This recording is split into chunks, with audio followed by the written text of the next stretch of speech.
প্রিয় শ্রোতা, আসসালামু আলাইকুম। আজকে মূলত টক শো সুন্দরীদের নিয়েই ছোট্ট করে একটু আলোচনা, কিন্তু অত্যন্ত দুঃখের সাথে জানাতে হচ্ছে যে এইসব টক শো সুন্দরীরা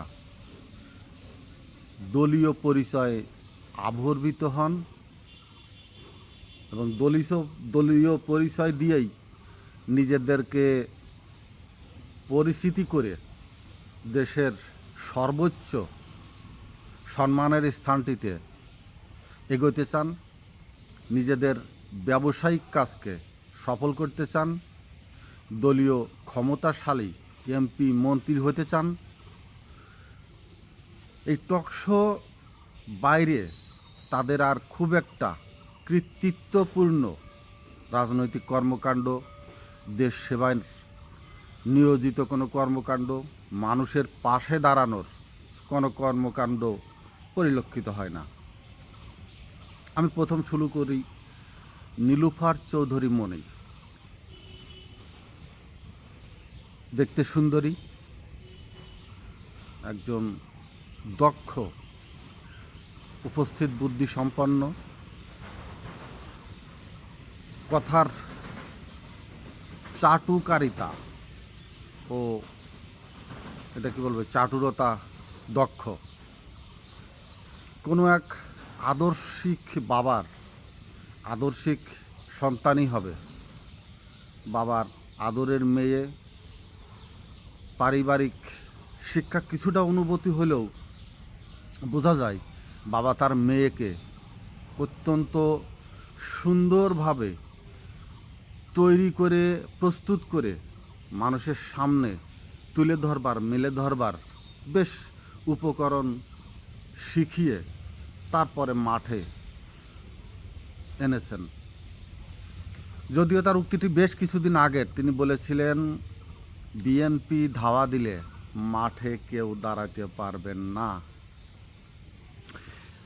মূলত এত বড় একটা শক্তিশালী উক্তি, একটা শক্তিশালী নেতার দাম্ভিকতাপূর্ণ ভাষণ, এত বড় একটি শক্তিশালী দলকে উপসংহার হিসাবে সামনে নিয়ে এসে তিনি দলের দৃষ্টি গোচরীভূত হয়েছেন, এতে নিঃসন্দেহ।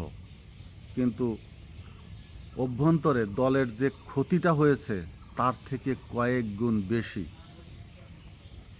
এত শক্তিশালী ধাওয়া দিলে কেউ মাঠে থাকতে পারে না। একটা ট্রাক দাঁড়িয়েছিল ম্যাডাম খালেদা জিয়ার বাসার সামনে, সেইটি সরাতে পারেননি।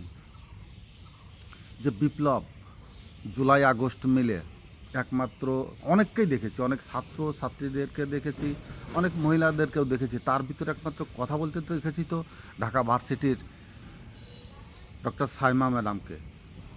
তো আপনারা ম্যাডাম এতদিন কোথায় ছিলেন? আপনাদের ধাওয়ার যে এত শক্তি, এত ক্ষমতা, ধাওয়াটা কি হাত দিয়ে দেবেন, না শরীরের কোন অংশ দিয়ে দেবেন, না মুখ দিয়ে?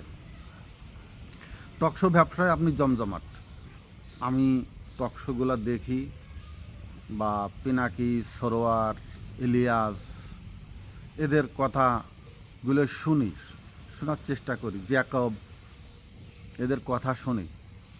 কিন্তু টকশোতে এই নীলুফা চৌধুরী মনি যখন কথা বলে, দেখবেন বেশ ঠোঁটের লিপস্টিক, ছোট দুল খাওয়া কানের দুল পরে আসে, কখনো ওড়নার কিছু অংশ মাথার পাট দিয়ে কান বের করে রেখে ঠোঁট নেড়ে মাথা ঝাঁকিয়ে কথা বলে, দোলটা যেন নড়ে চড়ে। কথার ভিতরে এক ধরনের মাদকতা থাকে, এটাও ঠিক। সব কিছু মিলে সবার কথা শুনি। আর নীলুফা চৌধুরী মনির আমি কথা শুনি না, আমি তাকিয়ে দেখি শুধু যে মেয়েটা কি বল, মানে তার অঙ্গভঙ্গিটা কী। আর দেখেন, শোনেন, এই কথাগুলো বলে তিনি যুক্তিতর্ক উপস্থাপিত করেন।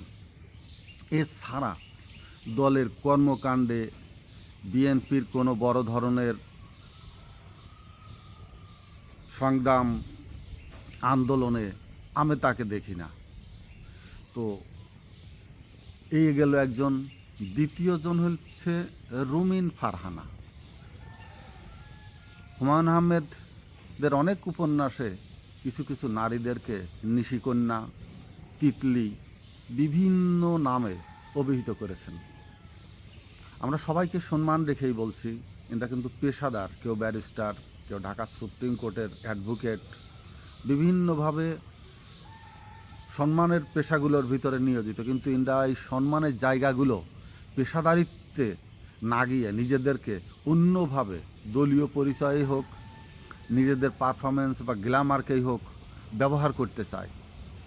টকশোতে কয় টাকা পায় আমি জানি না, এরা টকশোকেও সম্ভবত ব্যবসায়িক ক্ষেত্র হিসাবেই বেছে নিয়েছেন। তিনি ছাত্রলীগ নিষিদ্ধের সময় কেঁদেছিলেন। একদিন দেখলাম সাবেক শিবিরের সভাপতি ডক্টর মাসুদকে অনায়াসে খুব সুন্দর অ্যাডভার্টাইজ দিচ্ছেন, তাকে ভোট দিলে এলাকার উন্নয়ন হবে না, হা হা করে হাসছেন। নির্লজ্জ বলবো, বেহায়া বলবো, এদেরকে দলে নিয়ে এসে এদেরকে দেখিয়ে কাদেরকে দলে রাখার চেষ্টা করছে বিএনপি? জিয়াউর রহমানের বিএনপি কি এতটা নোংরামির মধ্যে নিমজ্জিত হয়ে গেল যে এইসব ভাবাবেগপূর্ণ কথাবার্তা বলে দলটাকে যে তুচ্ছ তাচ্ছিল্য এবং দলের যে আবস্থানিক অবমূল্যায়ন হচ্ছে, যারা কেন্দ্রীয় কমিটি, যারা নীতি নির্ধারক, এদের বাইরে কি চলে গিয়েছে এইসব নেতা নেত্রী? কিছুদিন আগে আমি শ্যামা ওয়াজেদকে নিয়ে সুপারিশ মতোই কথা বলেছিলাম। এই মহিলাও কিন্তু এদের থেকে কম সুন্দরী নয়, এবং এই মহিলা টকশোতে যান না, খুব একটা পছন্দ হয় না মনে হয়, কারণ সাংবাদিকদের প্রশ্ন বা নিজেকে উপস্থাপন করে নিজেকে বাজারে তুলে দর কষার ভিতরে সম্ভবত নেই। কিন্তু রাজনীতির মাঠে শ্যামা ওয়াজেদ সাংগঠনিক দক্ষতার পরিচয় দিয়েছেন বিগত দিনেই। আরও মহিলা আছেন, আমি সবার নাম বলবো না, কিন্তু যারা নিজেদেরকে টকশো সুন্দরী নামে খ্যাতি অর্জনের চেষ্টা করছেন, নীতি নৈতিকতার বিসর্জন দিয়ে দলের কেন্দ্রীয় হাইকমান্ডের দৃষ্টিগোচরীভূত হওয়ার জন্য যেসব কথাবার্তা বলছেন, এগুলো সুকরামি, স্যাংরামি, এবং এগুলো নিজেদেরকে হানি ট্র্যাপে ব্যবহার করবার মতো হইতে পারে, সেটা অর্থ উপার্জনের জন্য, দলীয় নয়। তো আমি নোংরা পথে যেতে চাচ্ছি না, নোংরামি কথা বলতে চাচ্ছি না, কিন্তু আমি এদেরকে ভদ্রভাবেই বলবো, আমরা যারা দর্শক, বাইরে আপনারা তো কয়েকজন খেলোয়াড়, বাইরে তো কোটি কোটি দর্শক, দর্শকদের বিনোদনের খোরাক না হয়ে নিজেদেরকে ওজনদার, ভার সম্পন্ন নেত্রী হয়ে রাজনৈতিকভাবে নিজেদেরকে শালীনতার ভিতর রাখলে দলটির পারফরমেন্স, দলটির সুনাম অক্ষুণ্ণ থাকবে। না হলে তিতলি, নিশিকন্যা বলেন, টকশো কন্যা বলেন, সম্প্রতি ঘটে যাওয়া মেঘলার মতো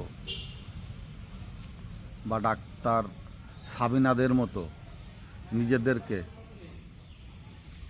শুধু নারী না ভেবে নিজেদেরকে, যে বাবা যেখানে উঠিয়ে নিয়ে গেছেন, বাবার ইচ্ছা বা বাবার শখ, পিতার আদর্শকে সম্মানের সাথে দেখে নিজেদেরকে রাজনৈতিক প্রেক্ষাপটে নিয়ে এসে সেই অবস্থানকে পূর্ণ করুন, তাতে সম্মানের জায়গা হবে।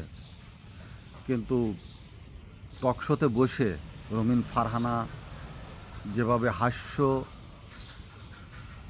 রম্যরস্যের কথা বলেন, হয়তো আমাদের মতো দাড়িওয়ালারা দেখেন অথবা মাথা নিচু করে থাকেন, বা পরিবারে যাদের সাথে বসেন মুখ অন্যদিকে করে রাখেন। নিজের শিক্ষাগত যোগ্যতা, নিজের অবস্থানের সাথে নিজেকে খাপ খাইয়ে নিতে সবাই পারে না। যে একজন ব্যারিস্টার, তার পোশাক পরিচ্ছদ, তার বডি ল্যাঙ্গুয়েজ, তার মুখাকৃতি, মুখাবয়ব, ইমপ্রেশন, ভাবগাম্ভীর্যের মধ্যেই সীমিত থাকার চেষ্টা করতে হয়। তিতলি, নিশিকন্যাদের মতো খরিদ্দারের সামনে নিজেকে অল্প পয়সায় মেলে ধরবার কোনো সুযোগ নেই, কারণ আপনাদের এই পেশায় আরও অনেক সম্মানী ব্যক্তি রয়ে গেছে। বুঝতে হবে ব্যাপারটা।